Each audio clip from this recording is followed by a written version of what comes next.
Hello,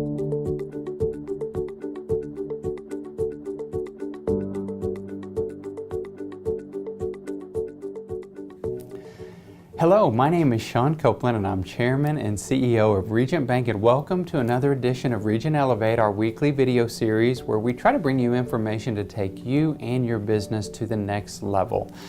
We are continuing our series on becoming the best leader that you can be today. And what we know is that companies grow or die based upon their leadership. There is no replacement for strong leadership within a company, or frankly a department or a family for that matter. 2, leaders are made, they are not born. And 3, great leaders are never satisfied. They're always growing, they are always learning, they are always developing. So in review, this is what we've covered so far. 1, great leaders accept responsibility for their organization or their department or their family's results. 2, a big part of leading is managing your employees, holding them accountable, and communicating with them on a regular basis. A lot of times we have the title of a leader, but we don't actually lead. We're too busy working in our day-to-day job. 3, we've discussed the importance of building our team and putting effort into hiring correctly, but also spending time with our employees to truly build a cohesive team around them. And finally, the importance of a leader in creating vision, in making sure that we develop a vision for our organization and communicate it regularly to our employees. Today we're going to just have one singular topic because I think it is so important, and I think there's a lot here, and it is the importance of a leader being innovative.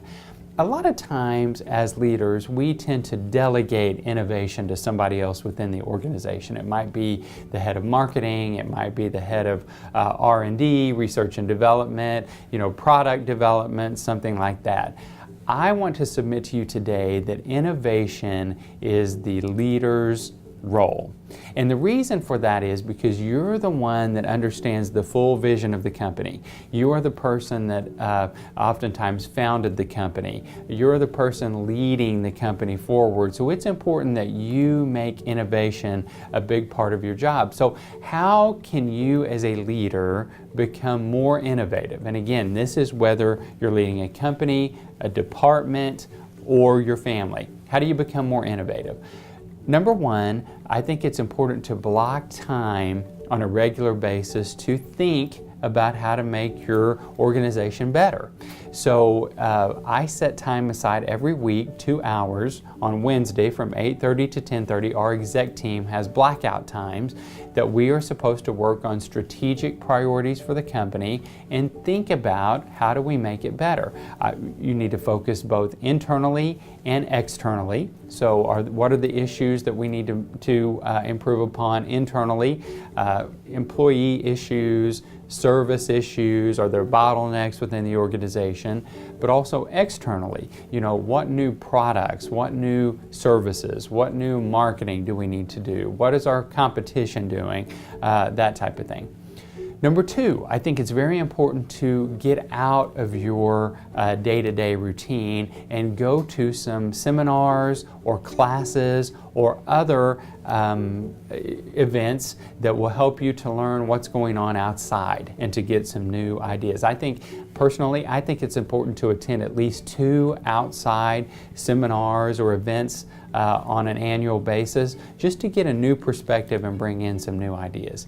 Number 3, you ought to constantly be reading and learning. So every time you're driving, instead of listening to talk radio or music, you ought to listen to an audiobook on something that you can learn and that will help you grow. If you jog or walk or ride a bike, listen to an audiobook.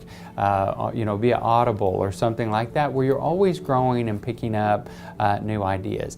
And then finally, I think it's important for every leader to be involved in some type of a mastermind group or a peer group of other leaders. That can be something within your industry. I have a group of bank CEOs that are in the Midwest that we get together on a semi-annual basis and trade ideas and help each other. It could be locally. There's a CEO roundtable, there's Young Presidents Organization, Entrepreneurs Organization, the Alternative Board. There are all kinds of organizations where CEOs can get together on a regular basis to exchange ideas and help each other. And you may only pick up one idea out of that entire meeting, but if you do, it will be worth it if it can make a significant difference within your organization. So I think innovation is critical for a leader, and I hope that we've given you some good ideas here today. Next week, we're going to wrap up our series on becoming a great leader, and we're going to talk about consistency and the importance of when you're a leader, your emotions are up and down. You have good days, you have bad days, you have challenges that you're dealing with. How do you stay consistent all the time so that you're leading the organization in the right way? Thank you so much for joining Regent Elevate this week, and we'll look forward to seeing you next week. Thank you.